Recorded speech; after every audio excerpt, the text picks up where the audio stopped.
আসসালামু আলাইকুম সবাইকে স্বাগত জানাচ্ছি বিডিফিউজে আপনাদের সাথে আছি আমি ফাহাদিয়া মিতো। হেরে গেলেন নরেন্দ্র মোদী।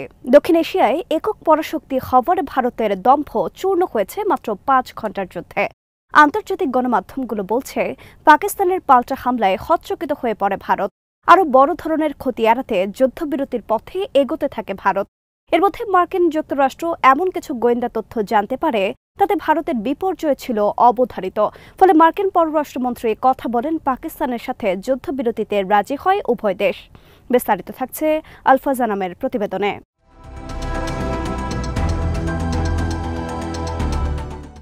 নতুন এক যুদ্ধের রূপ দেখল উপমহাদেশ।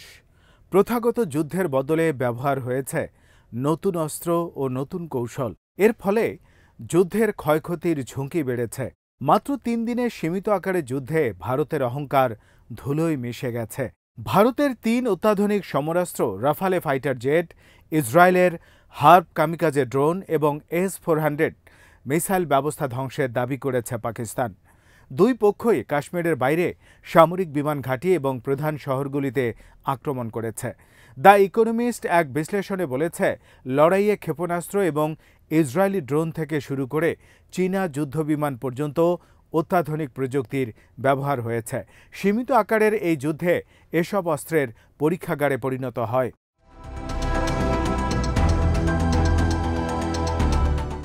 পাকিস্তানের কাছে দীর্ঘদিন ধরেই আমেরিকান F-16 যুদ্ধবিমান ছিল।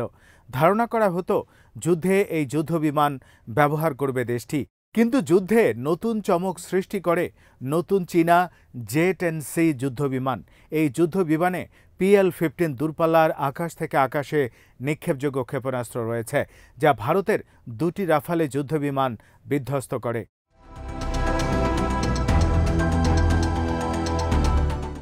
৬ ও ৭ মে পাকিস্তানের ১০০টিরও বেশি যুদ্ধবিমান এই আকাশ যুদ্ধে অংশ নেয়, যা সাম্প্রতিক বিমান যুদ্ধের ইতিহাসে সবচেয়ে বড় ডগফাইট। CNN এক রিপোর্টে বলেছে ১৬০ মাইল পর্যন্ত দূরত্বে ক্ষেপণাস্ত্র বিনিময় হয়, কিন্তু কোনো দেশ আকাশ সীমা লঙ্ঘন করেনি। পাকিস্তান বিমান বাহিনীর ডগফাইটের সময় বিধ্বস্ত ভারতীয় রাফেল জেটগুলোর অডিও রেকর্ডিং প্রকাশ করে। নিউজউইক জানিয়েছে, দ্বিতীয় বিশ্বযুদ্ধের পর থেকে সবচেয়ে বড় বিমান যুদ্ধগুলোর মধ্যে ছিল এই যুদ্ধ। The idea was to just to prize you guys and to share with you how Bharat এখনো রেফালে বিমান হারানোর কথা স্বীকার করেনি। ফরেন পলিসির এডিটর ইন চিফ রবি আগরওয়াল বলেছেন, ২০১৯ সালে বিমান সংখ্যাতে পাকিস্তানিদের হাতে বন্দী হয়েছিল এক ভারতীয় পাইলট। এরপর মুখ রক্ষার জন্য ভারত পাকিস্তানি F-16 বিমান ভূপাতিত করার দাবি করেছিল। পাকিস্তান তা অস্বীকার করে। যুক্তরাষ্ট্র পরে তদন্ত করে জানিয়েছিল যে কোনো F-16 বিমান ধ্বংস হয়নি। ভারতের দাবি ছিল মিথ্যা, কিন্তু ভারত তখন নির্বাচন আসন্ন। সেখানকার মিডিয়া এই সত্য তার সামনে আনেনি। মোদি বড় ব্যবধানে তখন জয়ী হন। এবার পাকিস্তান 5টি ভারতীয় বিমান ভূপাতিত করার কথা জানিয়েছে। এর মধ্যে ফ্রান্স খবরের সত্যতা নিশ্চিত করেছে। বিবিসি ও আল জাজিরার মতো সংবাদ মাধ্যমও তাদের অনুসন্ধানের দাবির সত্যতার কথা জানিয়েছে। কিন্তু ভারত এটা নিয়ে চুপ করে আছে। সেখানকার মিডিয়া এই তথ্য চেপে গিয়ে হামলার সাফল্য প্রচার করছে। কিন্তু দিন যত যাবে সত্য উন্মোচিত হবে, তাতে মোদি আরও বড় বিপর্যয়ের মধ্যে পড়বে।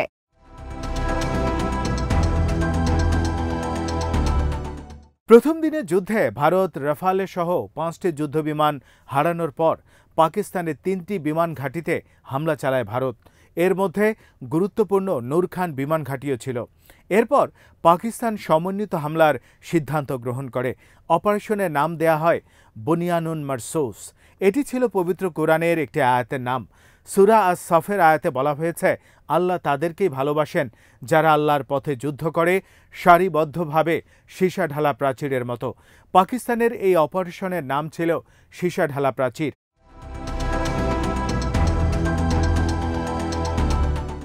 পাকিস্তানের এই অপারেশন ভারতের যুদ্ধবাজ নীতি নির্ধারকদের সিদ্ধান্ত পরিবর্তন করতে বাধ্য করে। সিএনএনের সাংবাদিক নিক রবার্টসন জানান, পাকিস্তানের আক্রমণের ভয়াবহতায় ভারত হতবাক হয়ে পড়ে ও আমেরিকাকে যুদ্ধবিরতির জন্য মধ্যস্থতা করার অনুরোধ করে।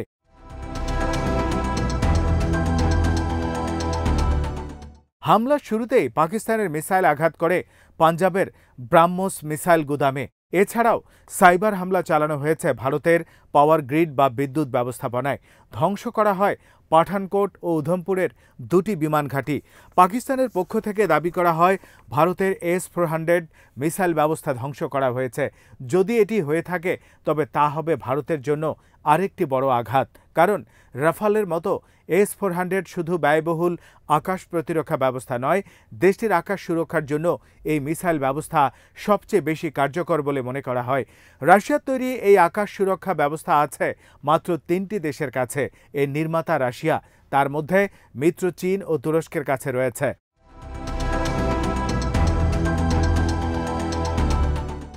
CNN সহ পশ্চিমা গণমাধ্যমগুলো জানিয়েছে, ভারতের বিপর্যয়ের পর তৎপর হয়ে ওঠে মার্কিন যুক্তরাষ্ট্র।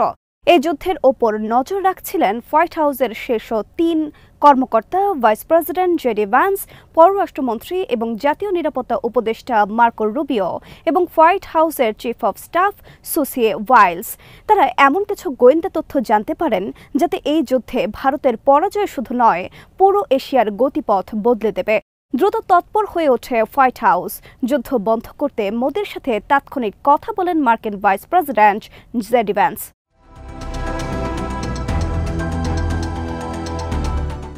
পশ্চিমা সামরিক বিশ্লেষকরা বলেছেন, পাকিস্তানের পাল্টা হামলায় ভারতের যে ক্ষতি হয়েছে তাতে ভারতের পক্ষে ঘুরে দাঁড়ানো ছিল প্রায় অসম্ভব। কারণ রাফালে হারানোর পর ভারতের যুদ্ধবিমান আকাশে ওড়ার ঝুঁকি নিতে চাইছিল না। এছাড়া চীন ও তুরস্কের অ্যাটাক ড্রোন সহ অন্য সমরাস্ত্রগুলো তখনও পাকিস্তান ব্যবহার করেনি। ইতিমধ্যে চীনের JF-10 যুদ্ধবিমান ও PL-15 মিসাইলের সাফল্য প্রতিষ্ঠিত হয়ে গেছে। এমন পরিস্থিতিতে চীন ও তুরস্কের সমর্থনে পাকিস্তান যদি অভিযান অব্যাহত রাখে তাতে ভারতের ক্ষয়ক্ষতি আরও বাড়ত। এছাড়া সীমিত পরিসরে পারমাণবিক অস্ত্র ব্যবহারের ঝুঁকি তো আছেই। পাকিস্তানি সৈন্য, বিমান সেনা এবং সাইবার যোদ্ধারা অতুলনীয় প্রশিক্ষণ, আধুনিক প্রস্তুতি এবং দ্রুত সিদ্ধান্ত গ্রহণের ক্ষমতা প্রদর্শন করেছে এই যুদ্ধে।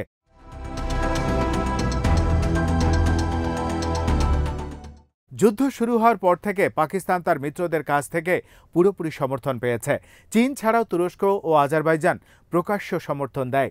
ভারতের হামলার পরপরই তুরস্ক করাচিতে একটি ফ্রিগেট পাঠায়। অপরদিকে ভারত এই যুদ্ধের ন্যায্যতা প্রমাণ করতে পারেনি। পহেলগামে সশস্ত্র হামলায় পর্যটক নিহত হওয়ার সাথে পাকিস্তানের সংশ্লিষ্টতার কোনো প্রমাণ দিতে পারেনি ভারত। উল্টো পাকিস্তান আন্তর্জাতিক তদন্তের আহ্বান জানিয়েছিল, কিন্তু ভারত তাতে সাড়া দেয়নি। ফলে পশ্চিমা দেশগুলো ভারতের এ ধরনের অভিযানে সমর্থন দেয়া থেকে বিরত থাকে। একমাত্র ইসরায়েল ছাড়া ভারতের পাশে আর কোনো দেশ ছিল না। ফলে পাকিস্তানের পাল্টা হামলা নিয়ে পশ্চিমা দেশগুলো কোনো দোষারোপ করতে পারেনি।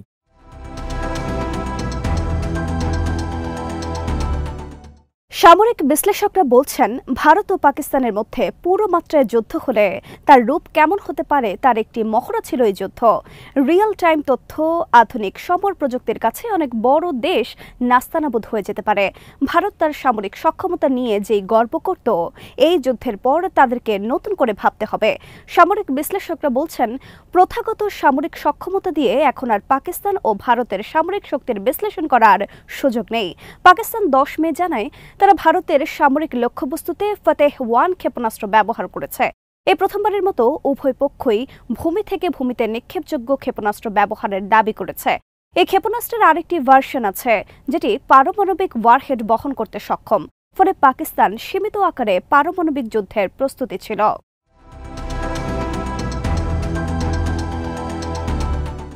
বিশ্বের সবচেয়ে জনবহুল দেশ হিসেবে ভারতের বৃহত্তম সামরিক বাহিনী রয়েছে, যার সংখ্যা প্রায় 15 লাখ। সেনাবাহিনীতে 12 লাখ, নৌবাহিনীতে 60,000 এবং বিমান বাহিনীতে 1,27,000 সৈন্য রয়েছে। দেশটির প্রতিরক্ষা ব্যয়ও অনেক বেশি। 2024 সালে ভারতের প্রতিরক্ষা ব্যয় ছিল $77 বিলিয়ন, যা চীনের পরে এশিয়ায় দ্বিতীয় সর্বোচ্চ ব্যয়।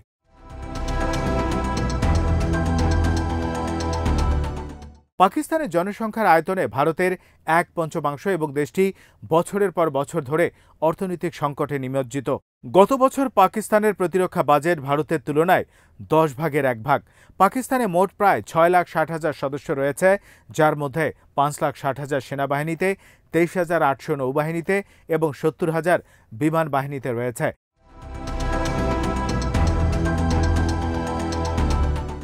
সাম্প্রতিক বছরগুলোতে পাকিস্তান অস্ত্রের জন্য চীনের দিকে প্রবলভাবে ঝুঁকে পড়েছে। পশ্চিমা ব্যয়বহুল সমরাস্ত্র সরবরাহকারীদের থেকে দূরে সরে গেছে। যুদ্ধক্ষেত্রে ভারতের কাছে প্রায় ৩,৭০০ প্রধান যুদ্ধ ট্যাঙ্ক রয়েছে বলে মনে করা হয়, যার মধ্যে রয়েছে অর্জুন, T-72 এবং T-90 মডেল। পাকিস্তানে প্রায় ২৫০০টি আছে, যার মধ্যে রয়েছে Al Khalid, T-80, T-54, T-55, type 59, Al Zarrar, type 69 এবং টাইপ 85 মডেল।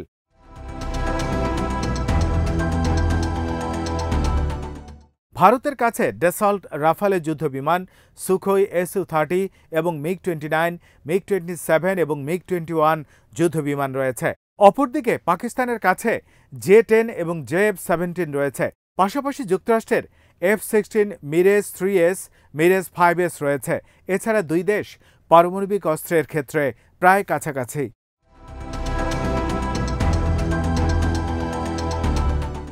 বিশ্লেষকরা বলছেন, ভারতের প্রথাগত সামরিক সক্ষমতা যাই থাকুক না কেন, আকাশ নিয়ন্ত্রণে অসাধারণ সাফল্য দেখিয়েছে পাকিস্তান। সেই তুলনায় অনেক পিছিয়ে আছে ভারত। ড্রোন ও মিসাইলের আকাশ যুদ্ধ এখন যে কোনো যুদ্ধের সাফল্য নির্ভর করে। সামরিক শক্তি হিসেবে পাকিস্তানের এই উত্থান দক্ষিণ এশিয়ায় ভারসাম্য আনতে সহায়ক ভূমিকা পালন করবে। সবাই ভালো থাকুন, সুস্থ থাকুন আর দেখতে থাকুন বিডি ভিউজ। চ্যানেলটি ভালো লাগলে সাবস্ক্রাইব করুন, সংযুক্ত থাকুন আমাদের ফেসবুক পেজে। আল্লাহ হাফেজ।